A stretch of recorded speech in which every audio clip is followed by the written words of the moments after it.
성경 공독하시겠습니다. 오늘 우리에게 주신 하나님 말씀은 요한계시록 8장 1절에서 5절 말씀입니다. 제가 가진 성경 신약성경 407페이지에 있습니다.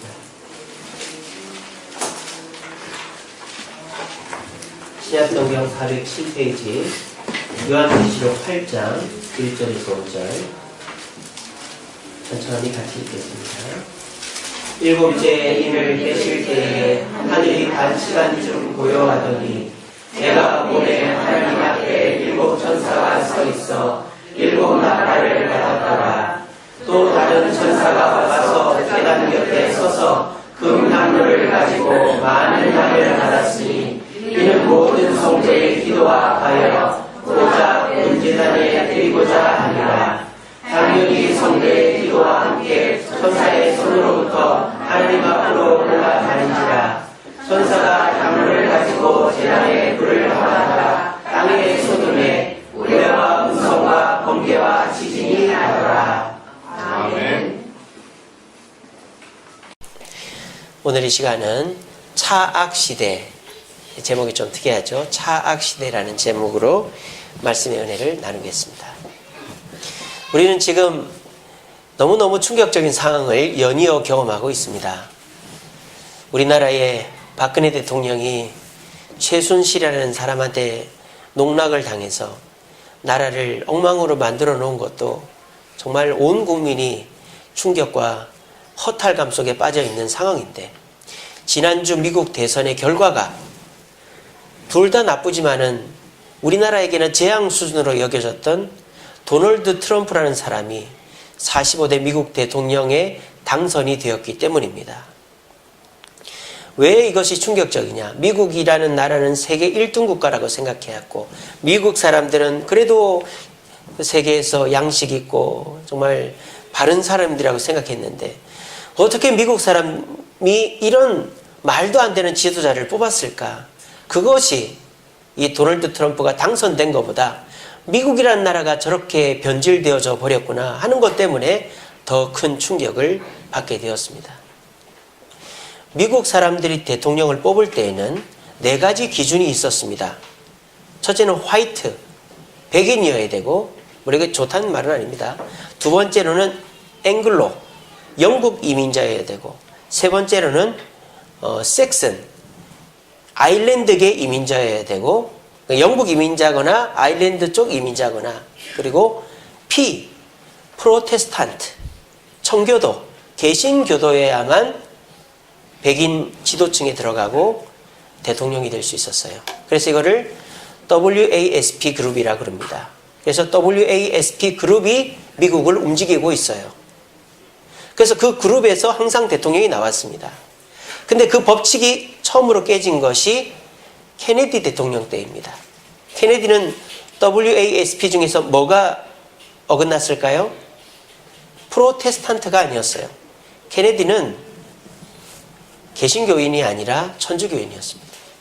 그래서 케네디가 대통령 된 이후로 미국 공립학교에서는 종교교육, 기독교 교육을 할 수가 없게 됐습니다. 그 이후로부터 미국은 급격하게 이제 자유주의와 기독교 국가에서 이제 벗어나 버리고 만 것이죠. 그리고 WASP 이 기준을 또 벗어나게 된 계기가 바로 오바마 대통령이죠. 오바마 대통령은 흑인입니다. 그리고 온전한 기독교인이 아닙니다. 동성애를 찬성하는 사람입니다. 그리고 오바마 대통령 선거할 때, 제가 미국에 있을 때인데 그 재선할 때 붙었던 사람이 있어요. 그 사람이 람니라는 사람입니다. 람니. 그 사람은 종교가 뭔지 아십니까? 우리가 이단이라고 말하는 몰몬교입니다. 근데 기독교인들이 주류를 이룬 공화당 후보로 람니가 나온 거예요. 그러니까 얼마나 후보로 내세울 사람이 없었으면 람니를 내세웠겠습니까? 근데 이번에 이 도널드 트럼프는 마찬가지로 WASP에 들어가지 않습니다. 이 사람은 어디 출신이죠? 아버지가 어느 나라 출신이에요? 독일 사람이에요. 독일 이민자 2세입니다. 히틀러의 피가 섞여 있는지 몰라도 이 트럼프는 독일 출신입니다. 그래서 지금 미국은 원래 대통령을 뽑던 기준에서 이제는 맞는 사람이 없어요. 그래서 오죽하면 이번 미국 대선을 누가 덜 나쁜 사람인가 차악을 뽑는 선거였다고 말하지 않습니까? 그래서 이번 미국 대통령 선거가 차악 시대로 들어서게 되는 단초가 되었다라고 저는 생각합니다. 그것을 반영하는 영화가 이 영화가 나왔어요. 보시면 제목 자체가 웃기죠?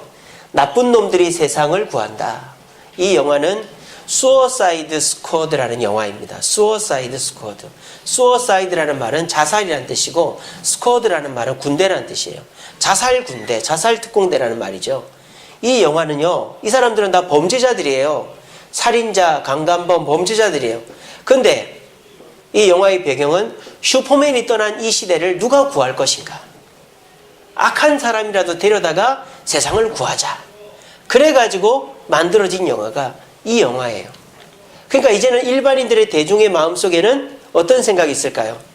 이 세상을 구하기 위해서는 악인이라도 들어 써야 된다. 이런 마음이 이미 미국 사람들 마음속에 들어있는 거예요. 그러니까 이 트럼프가 된 겁니다. 트럼프가 뭐 음란패설을 하던 뭐 막말을 하던 여성 비하 발언을 하던 인종차별 발언을 하던 사람들은 나만 잘 먹고 잘 살게 해주면 된다라는 거예요.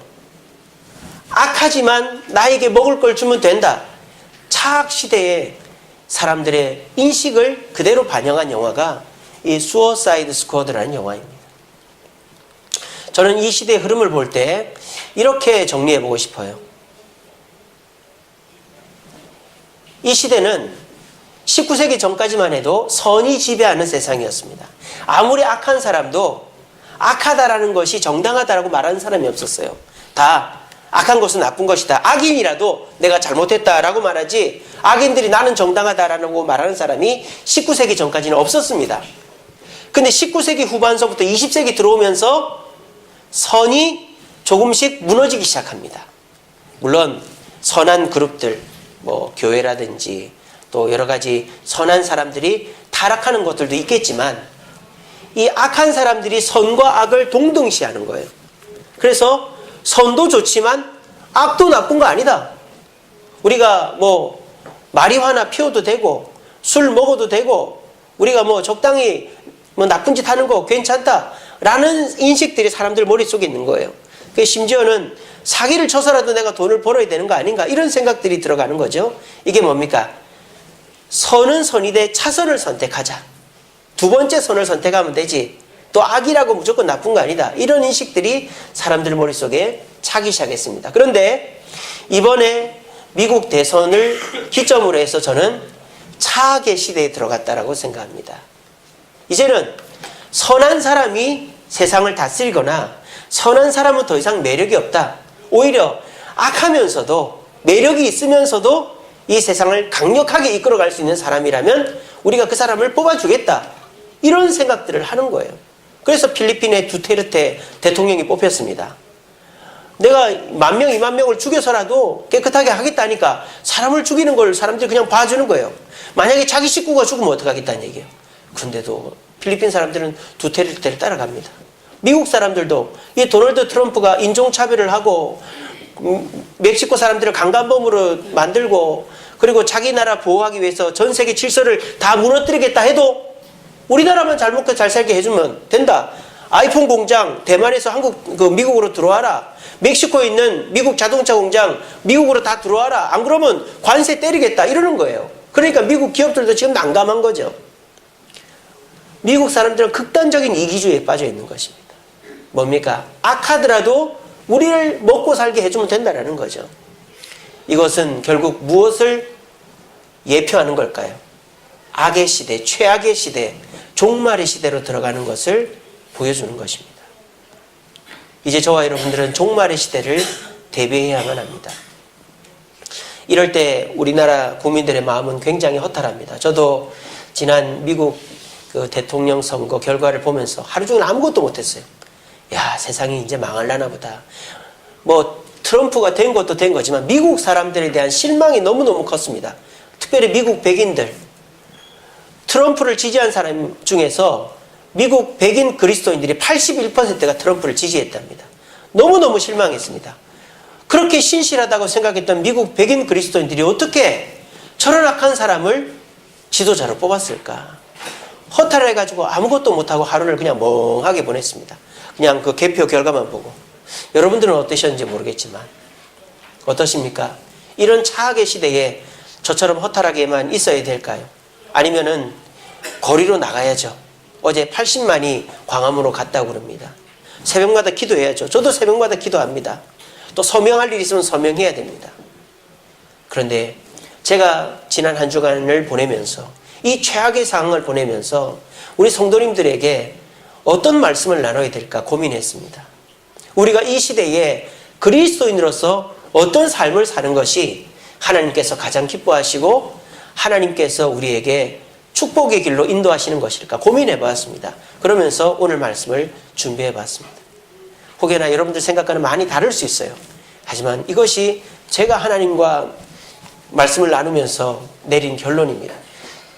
그래서 오늘 말씀 한번 잘 들어보시고, 그렇구나, 이 종말의 시대에 허탈해하고만 있지 말고 방법이 없다고 울지만 말고 우리가 데모도 해야 되고 또 그 기도도 해야 되고 서명도 해야 되지만 우리 그리스도인들이 진정해야 될 일은 이것이구나 깨달으시고 우리가 이 시대를 위해서 할 수 있는 최선을 선택할 수 있는 저와 여러분들 되시기를 간절히 바랍니다.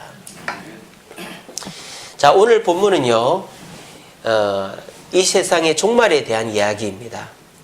요한계시록을 보는 관점은 두 가지 관점이 있습니다. 전에도 한번 말씀드렸지만 이 요한계시록에 나온 글자를 그대로 믿는 관점이 있고 이것은 상징적인 단어들이다라고 보는 관점들이 있습니다. 그래서 여기 보면은 하늘에서 별이 떨어지고 바다의 물이 3분의 1이 피로 변하고 땅의 수목이 3분의 1이 타고 사람들이 전염병으로 죽고 이러는 재앙이 인의 재앙, 나팔의 재앙, 대접의 재앙으로 연이어 일어난 후에 주님의 재림이 온다라고 믿는 분들이 계십니다. 그거 틀렸다는 거 아닙니다. 그렇게 해석할 수도 있죠. 근데 이제 저희 고신교단이나 보수교단에서는 이거를 그렇게 해석하면은 너무 무리가 되는 부분들이 많다. 왜냐? 앞뒤가 안 맞는 부분들도 있고 우리가 그렇게 해석하기가 너무너무 힘든 부분들이 있다라는 거죠. 그래서 사람들이 미래에 대해서 얘기할 때는 정확하게 문자적으로 얘기하는 게 아니라 어느 정도 비유적이고 상징적으로 얘기하는 것들이 많다. 그래서 우리는 이 요한계시록은 미래에 대해서 얘기하는 거니까 상징적인 관점에서 바라보고 있습니다. 그래서 우리는 이 요한계시록에 나오는 재앙들을 어떻게 해석하느냐? 예수님의 초림과 재림, 예수님께서 2000년 전에 마국간에 태어나셨다가 올라가시고 또 다시 오실 때 그 사이에 있는 교회의 시대에 일어나는 여러 가지 환란들을 상징적으로 표현해 놓은 것이 오늘 본문이다. 그렇게 해석을 하는 겁니다. 그래서 이 인의 재앙, 나팔의 재앙, 대접의 재앙이 시간 순대로 일어나는 것이 아니라 이런 재앙의 성격을 가진 것들이 이제 산발적으로 일어나는 것이다. 그래서 제가 오늘 주보에다가 항문의 재앙이라고 글을 하나 실어놨습니다. 그 항문의 재앙은 무엇을 항문의 재앙이라고 해석했냐면 요한계시록 9장 13절에서 21절에 보면 13절에서 21절에 보면은 그 마병대 2억 명이 이 세상에 와서 꼬리와 입으로 사람들을 괴롭게 한다라는 그런 예언이 있거든요. 그래서 여기서 꼬리와 입은 지혜와 학문이다. 우린 그렇게 해석을 하거든요. 이 시대 사람들이 어떻습니까? 공부하느라고 재산 다 날려먹고 공부해도 결국 원하는 거 못 얻고 공부가 오히려 자신을 힘들게 하는 경우들이 많이 있지 않습니까? 그러니까 이번에 도널드 트럼프가 당선된 것도 힐러리가 당선될 거라고 다 얘기했잖아요. 똑똑한 사람들은 다 그렇게 얘기했습니다. 근데 그게 벗어나 버려서 우리나라에 재앙 수준의 문제가 생긴 거 아닙니까? 이런 것들을 학문의 재앙으로 우리는 봅니다. 그래서 요한계시록을 그렇게 문자적으로 우리는 보지 않고 상징적인 것으로 봅니다. 그래서 오늘 8장 1절부터 5절에 나오는 이 내용을 상징적으로 해석하면 이렇게 됩니다. 자, 한번 봅시다. 7 천사가 이렇게 그림에 나오듯이 나팔을 들고 나왔어요. 이거는 요한이 본 거니까 이거는 틀림이 없는 사실입니다. 본 거니까. 근데 요한이 이것에 대해서 해설을 안 달아놨기 때문에 우리가 이게 무슨 의미인지는 모르는 거예요. 7 천사가 나팔을 들고 딱 나왔습니다. 그러니까 한 명씩 이제 불어야 돼요. 한 명씩. 불 때마다 이 땅에 재앙이 일어나는 겁니다. 근데 안 불고 가만히 있는 거예요. 요한이 보니까 왜 안 불고 가만히 있지? 근데 자세히 보니까 3절에 뭐라고 되어 있습니까? 또 다른 천사가 와서 제단 곁에 서서 금향로를 가지고 마늘 향을 받았다. 이렇게 되어 있습니다. 그러니까 이런 거죠. 7 천사가 나팔을 불라고 딱 기다리고 있는데 어떤 한 천사가 금향로를 들고 이제 온 거예요. 근데 그 금향로에 보니까 향이 있는 거예요. 우리나라 향은 어떻죠?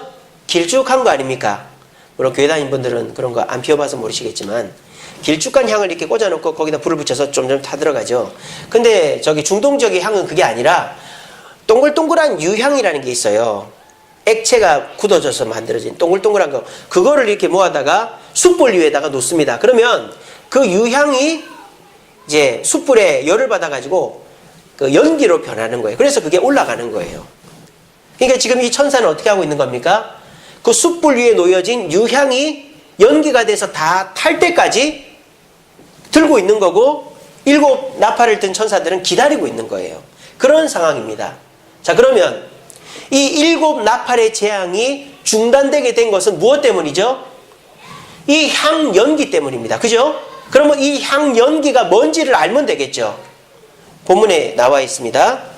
3절 중반 이후로부터 보면 많은 향을 받았으니 이는 모든 성도의 뭐다? 기도다 라고 되어 있습니다. 그러니까 이 천사는 성도들의 기도를 향로에 받아서 하나님께 향불로 올려드리는 거죠. 그게 하나님의 심판을 지금 멈추고 있는 거예요. 세상을 구하고 있는 거죠. 자, 그렇다면 이 성도들의 기도의 내용이 뭘까요? 수린이에요? 효린이에요? 예, 잘 구분이 안 돼서 효린이가 엄청 동글동글하게 잘 보고 있네요. 예. 효린아, 이 향이 기도가 도대체 뭘까? 저를 외면하고 있습니다. 왜 그딴 걸 묻냐 이거죠. 네. 자, 이 기도가 뭔지를 알면 이 세상의 종말과 재앙을 잠시라도 멈춘 것에 비밀이 풀리겠죠. 근데 애석하게도 오늘 성경에는 기도가 뭔지가 안 나와 있어요. 자, 그러니까 여기서 문제가 생기는 거예요. 안 나와 있으니까 이걸 가지고 막 여러 가지로 갖다 붙여서 해석을 이상하게 하는 거죠. 그런데 이제 저희 교단에서는 상징적으로 이거를 보는 분들은 어떻게 하느냐, 그냥 내 개인적인 관점으로 해석하는 게 아니라 성경의 앞뒤를 비교해가면서 이걸 해석을 합니다. 자, 그렇다면 이렇게 해석할 수 있겠죠. 이런 종말의 상황과 똑같은 상황이 구약에도 있는데 그때에 그 재앙이 멈춰졌던 것을 확인해 보면 그 기도가 어떤 내용인지를 짐작할 수 있겠죠. 그렇게 보는 거예요. 자, 그래서 이 성도들의 기도가 뭔지를 확인해 보려고 구약을 봤더니 요한계시록과 같은 재앙의 심판의 때가 구약에도 2번이나 있었단 말이에요. 그게 언제입니까? 노아의 홍수 때였고 롯의 소돔과 고모라 성 심판 때였습니다. 자, 이때도 하나님께서 심판을 연기하셨습니다. 어떻게 해서 연기가 됐는가? 어떻게 우리가 확인할 수 있는가? 이 노아가 이 방주를 만드는데 몇 년이 걸렸습니까? 예, 120년이 걸렸습니다. 원래 이 방주를 120년 동안이나 만들 건 아니에요. 근데 하나님은 방주가 완성되고도 한참을 기다려 주셨습니다. 또 중요한 것은 노아의 아버지는 라멕인데 노아의 할아버지가 무드셀라라는 사람이에요. 무드셀라가 몇 년을 살았는 줄 아세요? 969세를 살았습니다. 어렸을 때 성경 퀴즈 고3 많이 하신 분들은 무조건 기억하는 거 아닙니까? 969세 그렇게 기억하는 건데 969세를 살았어요. 왜 969세를 살았을까요? 하나님이 무드셀라에게 저주 아닌 저주를 내렸습니다. 네가 죽어야 심판이 오리라. 그러니까 무드셀라는 자기의 죽음과 동시에 심판을 봐야만 하는 참 안타까운 운명에 빠진 사람이죠. 그러니까 내가 죽으면 이 세상의 심판이, 그러니까 내 자식들, 내 주변 사람들 다 죽게 되는 거예요. 하나님이 왜 무드셀라를 969세나 살게 하셨을까요? 아직도 구원받지 못한 사람이 남아 있기 때문에. 노아가 방주를 만들고 왜 120년 동안이나 기다리고 있었을까요? 아직도 저 방주에 타려고 하는 사람이 있을까봐. 두 번째로 봅시다. 자, 이거는 좀 그렇다 치고 롯의 이야기를 보면 더 확실합니다. 하나님께서 3명의 천사를 소돔과 고모라 성으로 보냅니다. 그때 마침 아브라함이 바깥에 있다가 그 3명의 천사가 하나님의 사자인 줄 알고 식사 대접을 합니다. 그때 하나님의 천사가 비밀을 가르쳐 줍니다. 내가 비밀을 가르쳐 주겠다. 우리는 지금 어디로 간다? 소돔과 고모라로 간다. 근데 그 성은 멸망당할 거다. 그 얘기를 들었어요. 아브라함이 가슴이 무너집니다. 왜 무너졌을까요? 그 성에 누가 살고 있어요? 자기 조카가 살고 있거든요. 그래서 하나님께 기도합니다. 하나님, 조카를 구해주세요 라고 말하면 좀 너무 속보이니까 하나님, 의인이 사는 성을 멸망시키시겠습니까? 하니까 하나님이 멸망 안 시키지 그러는 거예요. 됐다. 아브라함이 기도합니다. 하나님, 50명 의인이 있으면 멸망시키겠습니까? 속으로 생각하는 거예요. 그래도 롯이 전도해서 50명은 자기 식구로 만들어 놨겠지 생각한 거예요. 그 하나님이 50명 있으면 안 멸망시키게 한 거예요. 하나님이 그래도 멸망 안 시키겠구나. 그러면 또 이제 하나님, 그러면요 45명 있으면 어떻게 하십니까? 멸망 안 시킬게. 40명 안 시킬게. 30명, 20명 몇 명까지 내려가요? 10명까지 내려가요. 그래서 아브라함이 생각한 거예요. 설마 10명 안 되겠나?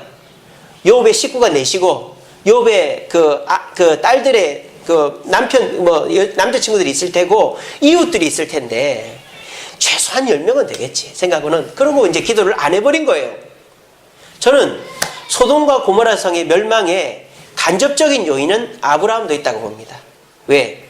만약 아브라함이 더 기도를 했더라면, 그리고 아브라함이 그래도 천사들과 함께 따라갔더라면 아마 소돔과 고모라 성이 멸망하지 않을 수도 있었을 거예요. 왜? 니느웨 성을 보면 알 수 있지 않습니까? 회개했더니 하나님 용서해. 이방인들도 용서해 주는데. 그런데 하나님은 아브라함이 기도를 거기서 그쳐버린 거예요. 10명에서. 근데 하나님이 어떻게 합니까? 하나님은 알고 계셨죠? 소돔과 고모라 성에 의인 10명이 있었어요? 없었어요? 없었어요.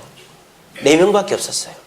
그러면 하나님이 곧바로 소돔과 고모라 성의 불벼락을 아브라함의 기도가 끝난 다음에 떨어뜨려도 됩니까? 안 됩니까? 되죠. 왜? 아브라함과 그렇게 약속을 했으니까. 근데 하나님은 불벼락을 떨어뜨리지 않습니다. 왜? 4명이라도 의인이 있었기 때문에. 그래서 롯이 있는 소돔과 고모라 성으로 갔어요. 그리고 롯에게 말합니다. 빨리 도망가야 된다. 지금 당장 내린다 그랬습니다. 그랬더니 롯이 어떻게 합니까? 잠깐만 기다려주세요. 제 딸들의 남자친구들 지금 데리고 오겠습니다. 하나님이 기다려줘요, 안 기다려줘요? 기다려줬어요. 기다려줬어요. 근데 그 남자친구들이 안 돌아왔어요. 그러니까 이 천사들이 너희 4명만 나가라 됐습니다. 4명이 딱 빠져나오고 나니까 하늘에 불이 떨어져서 소돔과 고모라 성 지금 어디 있는지도 몰라요. 다 무너져가지고. 왜 하나님이 소돔과 고모라 성에 불 내릴 것을 몇 번이나 연기한 겁니까? 아브라함의 기도를 연기했습니다. 롯의 가족 때문에 연기했습니다. 또 롯의 가족이 롯이 2명의 그 딸의 남자친구를 데리고 나오려고 할 때까지 멈춰졌습니다. 재앙이 멈춰진 이유가 뭡니까? 아직도 복음을 듣고 구원받을 사람이 남아 있었기 때문에 재앙을 멈췄다라는 것입니다. 우리가 이 세상 앞에 할 수 있는 일이 많이 있습니다. 어제 우리 준수가 광화문앞 광장에 우리 주세움교회를 대표해서 나갔습니다. 제가 보냈습니다. 준수가 갔다 올까요? 그러니까 갔다 와라 그랬습니다. 용돈도 안 주고 밥도 안 사줬지만 갔다 와서 인증샷 찍어 와라 그랬습니다. 그리고 우리 밴드에 보면 인증샷 동영상까지 찍혀져 있습니다. 저는 그런 거 필요하다고 생각합니다. 우리가 거리로 나가야죠. 저도 교회일만 아니면 나가겠습니다만은 그렇게 나가야 됩니다. 그리고 우리가 기도해야죠. 우리 주세움교회도 새벽마다 수요일마다 금요일마다 나라를 위해 기도하고 있습니다. 그리고 우리가 잘못된 거에 대해서는 서명도 하고 항의도 하고, 저도 서명하고 항의 전화했습니다. 동성애라든지 이슬람이라든지 이런 것 때문에.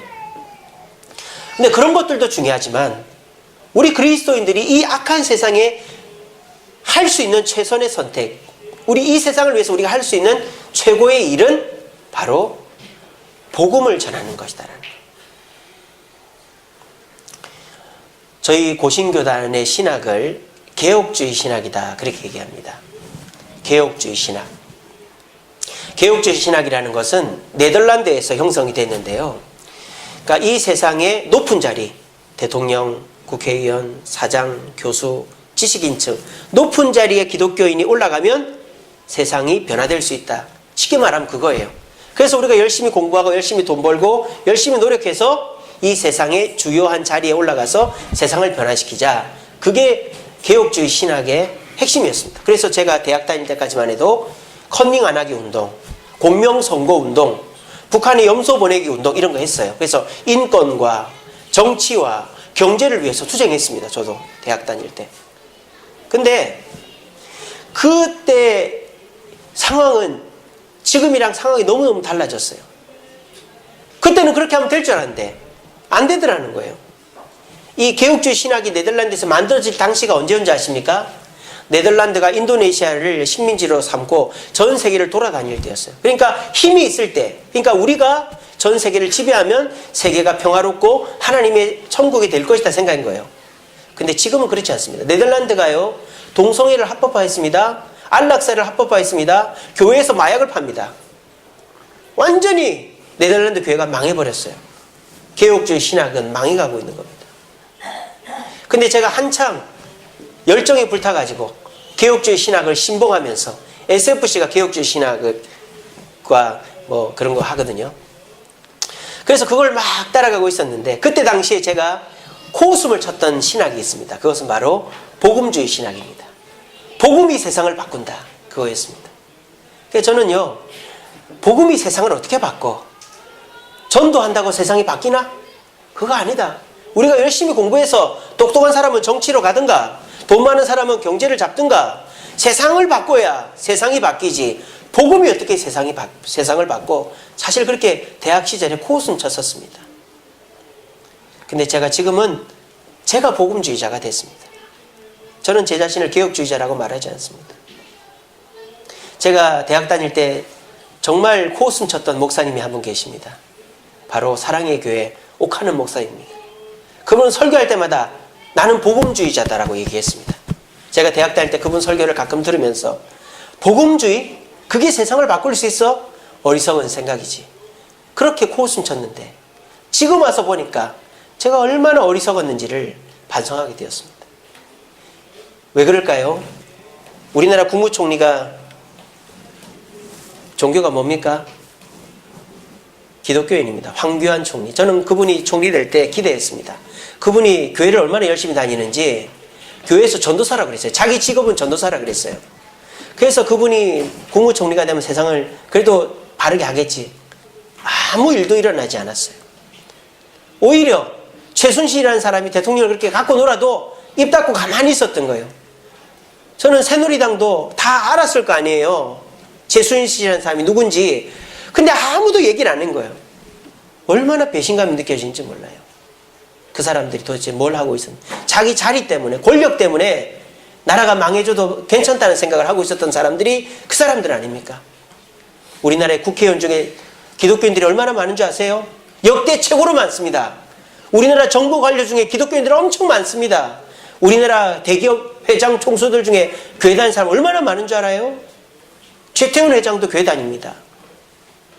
근데 세상이 바뀌었습니까? 교수들, 회장들, 국회의원들, 고위공직자들 교회 다니지만 세상은 바뀌지 않더라고요. 오히려 그들 때문에 교회가 더 욕먹고 세상은 더 침체되더라고요.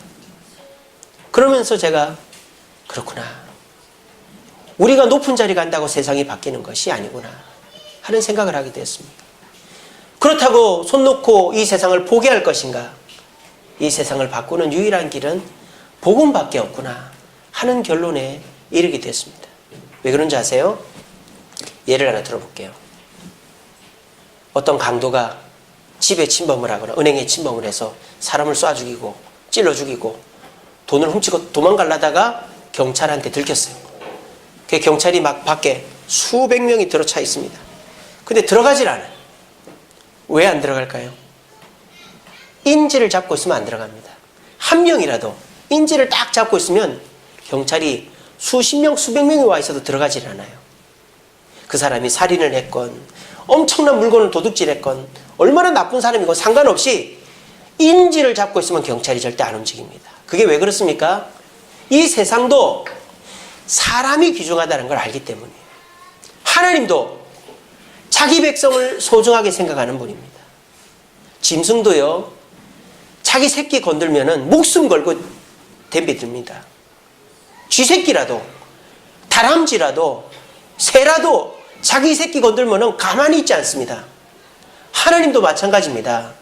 이 세상, 동성애가 판을 치고, 거짓 종교들이 판을 치고, 악인들이 득세하는 이 세상, 심지어는 어떻게 된 줄 알아요? 미국에 지금 새로운 동아리가 학교에 들어가려고 하는데 막히고 있어요. 그 동아리가 뭔지 아십니까? 사탄 동아리입니다. 사탄 동아리. 미국에 사탄교 교회들이 있는 거 아세요? 미국이 그렇게 됐어요. 캐나다에서는 어떤지 아십니까? 내가 내 자식 교회 데리고 나가잖아요. 그러면 잡혀가요. 왠지 알아요? 자식에게 종교를 강요했다고. 저도 잡혀갑니다. 이런 설교한다고. 캐나다나 미국은 그렇게 됐어요. 불평등법이라는 것이 올바른 것도 강요하면 안 되는 것이 돼버린 거예요. 그래서 사탄교가 이제는 자기들끼리 모여서 신앙생활을 하는 게 아니라 학교 서클로 등록을 하려고 하는데 학교 교육청에서 지금 막고 있는 거예요. 근데 막고는 있는데 명분이 없어서 이제 곧 허가를 하게 될 겁니다. 세상이 그렇게 바뀌었어요. 하나님 어떻게 하시겠습니까? 당장이라도 이 세상 멸망시켜야 됩니다. 그런데 그 멸망을 미루고 있는 이유가 뭘까요? 아직도 주님께 돌아오지 못한 사람이 있기 때문입니다. 저와 여러분들의 가족들, 자녀들, 친지들, 저 아프리카에, 동남아시아에, 중동에 주님의 이름을 듣지도 못한 사람들이 있기 때문에 우리 주님은 심판을 멈추고 있는 거예요. 저와 여러분들이 이 세상을 위해서 할 수 있는 최선의 일은 복음을 전하는 것입니다. 복음을 전하는 그 기간 동안에는 우리 주님이 절대 이 세상을 심판하지 않습니다. 인질을 잡고 인질극을 벌일 때 경찰이 안 들어가는 것처럼. 근데 이 세상에 심판은 언제 올까요? 우리가 복음 증거를 포기할 때 이 세상은 끝장나는 것입니다.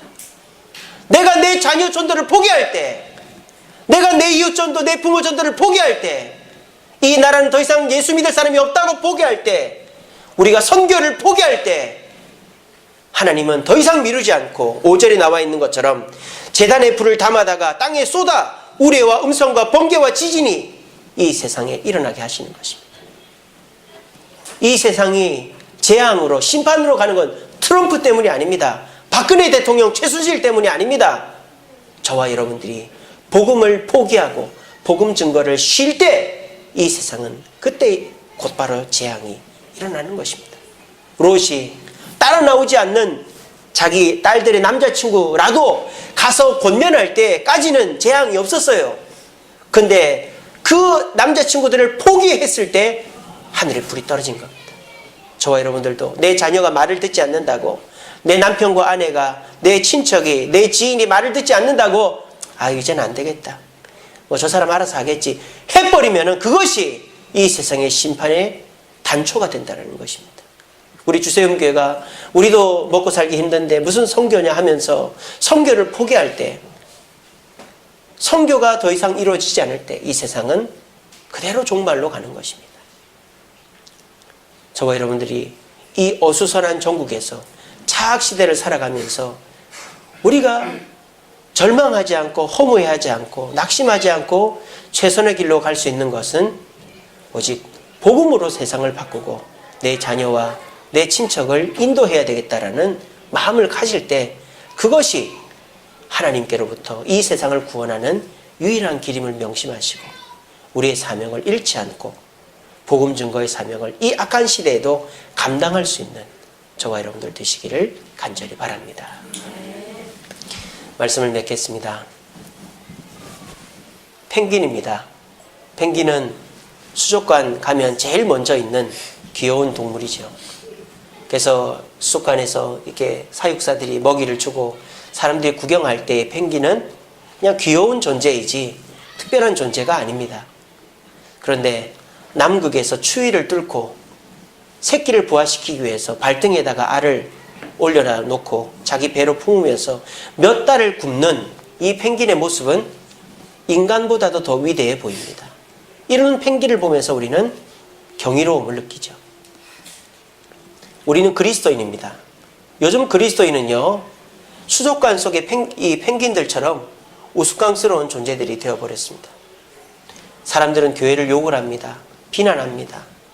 그래서 교회는 그 비난을 벗어나려고 선행을 합니다. 봉사를 합니다. 구제를 합니다. 그런데 웬일인지 세상으로부터의 비난과 멸시는 멈춰지진 않습니다. 왜 그럴까요? 우리의 본질을 상실했기 때문입니다. 우리 그리스도인들의 본질은 뭘까요? 그리스도인이라는 말이 뭘까요? 그리스도를 따르는 사람이라는 뜻 아닙니까? 그럼 그리스도께서 원하시는 삶을 사는 것이 우리의 본질이에요. 그게 뭡니까? 바로 이 말씀입니다. 마가복음 말씀이죠. 우리가 다른 가까운 마을들로 가자. 거기서도 전도하리니 내가 이를 위하여 왔노라. 예수님께서 병자를 고치니까 많은 사람들이 예수님을 존경하고 높이려고 찾아왔습니다. 그런데 예수님은 그 존경과 높임을 마다하고 내 본분에 충실하겠다 하시며 다른 마을로 가셨습니다. 전도하는 사명, 이것이 우리 그리스도인들을 위대하게 만듭니다. 왜 그럴까요? 사람 마음 바꾸는 것이 얼마나 어려운지 몰라요. 그런데 복음은 사람을 변화시킵니다. 술, 담배에 쩔어있던 사람도, 노름과 여자에 쩔어있던 사람도, 자기 잘난 맛에 교만해 있던 사람도 참된 복음 앞에, 예수의 복음 앞에 그 복음이, 예수님이 마음속에 부딪히면 그 모든 것들을 끊어버리고 전혀 다른 사람이 됩니다. 그 일은 오직 복음으로만 가능하다는 것입니다. 우리가 그 사명 감당할 때 우리는 세상으로부터 멸시당하지 않습니다. 오히려 위대해 보이고 존중받게 되어지는 것입니다. 파스칼이라는 철학자는 이런 말을 했습니다. 내일 지구가 멸망해도 나는 한 그루의 사과나무를 심겠다. 내가 가진 사명을 끝까지 감당하는 것이 멸망의 시대의 본분이다라는 것이죠. 시대가 어수선하다고 불안해하고 염려하고 좌불안석으로 두려워하지만 마시고, 이런 시대일수록 더 마음을 편히 잡수시고 내가 무엇을 해야 이 종말의 때를 준비할 수 있을까 생각해 보시길 바랍니다. 그리고 그 눈을 아직도 주님께 나오지 않는 내 자녀들, 내 형제, 부모, 내 지인들 복음의 길로 돌려보시기 바랍니다. 그리고 내가 그들에게 복음을 전하고 그들이 교회로 나오게 하기 위해서 기도를 멈추지 않고 계속 관심 갖는 순간 동안에는 우리 주님 절대 오시지 않는다라는 확신을 가지시기 바랍니다. 그런데 저와 여러분들이 이 사람은 이제 안 되겠다 싶어 포기하는 그 순간 우리는 더 이상 그리스도인의 존중을 받을 수도 없고 주님의 심판은 곧 이 땅에 임하는 것입니다. 차악의 시대입니다. 이제 최악의 시대로 곧 들어설 것입니다. 지금 세상 바뀌는 거 보니까 급변하고 있습니다. 어떻게 될지를 모르겠어요. 여러분, 그냥 먹고 사는 문제, 내가 몸 아프고 안 아프고 문제, 내가 즐겁고 안 즐겁고의 문제가 이제는 중요한 것이 아닙니다. 주님이 오실 때 어떻게 주님 할 건가가 더 중요하다고 생각합니다. 내가 어떤 모습으로 주님을 맞이할 것인가. 주님 오셨을 때 주님 명령대로 복음 전하고 있었습니다 라고 말할 것인가, 아니면 주님 조금 있다 오시면 안 돼요 라고 말할 것인가, 우리 고민해 보면서 차악의 시대, 최악의 시대에 들어서기 전에 주님이 주신 사명, 복음 증거의 사명으로 세상을 위해서 노력하고 주님이 기뻐하시는 자 되기를 소원하는 저와 여러분들 되기를 간절히 바랍니다. 우리 시간에 찬양한 거 하겠습니다. 부흥 찬양입니다. 이 땅의 황무함을 보소서. 하늘의 하나님 긍휼을 베푸시는 주여, 우리의 죄악 용서하소서. 이 땅 고쳐주소서. 이제 우리 모두 하나 되어 이 땅에 무너진 기초를 다시 세울 때 우리의 우상들을 태우실 성령의 불 임하소서. 세상을 새롭게 하는 길은 부흥의 불길이 타오르는 것입니다.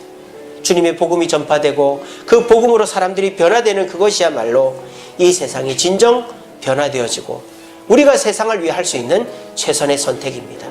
우리 시간, 내가 먹고 살기도 바쁜데, 내 몸도 아픈데, 아무리 전도해도 말 안 듣는데, 우리 그렇게 생각할 수 있죠. 저도 다 이해합니다. 공감합니다. 하지만 하나님이 원하시는 것은 복음 증거입니다. 그 복음을 전할 때 이 세상의 재앙도 종말도 늦춰질 것이고 우리의 면류관도 늘어갈 것이라고 말씀하십니다. 우리 시간에 그 마음 가지고 이 찬양 하나님께 드리겠습니다.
세상이 망하는 재앙 속에서 그 고통을 당하지 않고 보호를 받았던 한 민족이 있었습니다.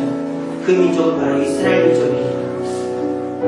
하늘에서 우박이 떨어지고 메뚜기 재앙이 있고 흑암 재앙이 있고 장자들이 죽어나가도 이스라엘 백성이 사는 고센 땅에는 아무런 재앙이 일어나지 않았습니다. 지금의 고센 땅은 바로 이 교회입니다. 우리 교회가 복음을 전하고 방황하는 사람들을 주님전으로 인도할 때 이 교회는 환난 중에 도피성이요 고센 땅이 될 것입니다. 그리고 이 교회에 속해 있는 사람은 육신으로 환난을 당하지만 마음으로 환난 당하지 않고 하나님의 천국을 기대하며 능히 환난을 이길 수 있는 사람이 되는 것입니다. 그것은 우리 주세훈교회가 복음을 전하고 믿지 않는 자들이 오든지 안 오든지 복음을 전하는 사명을 감당할 때, 그리고 그 사람들을 주님께 인도할 때 우리 주세훈교회는 여러분의 가정은 고센 땅이 될 것이고 재앙이 없는 곳이 되게 될 것이고, 우리 기도합시다. 주님, 우리가 복음을 전함으로 이 세상에 심판의 날이 연기되게 하시고 우리가 복음을 전하여 우리 가정과 우리 주세훈교회는 고센 땅, 주님의 축복이 임하는 땅이 되게 해달라고 말씀을 기억하면서 다 같이 기도하겠습니다.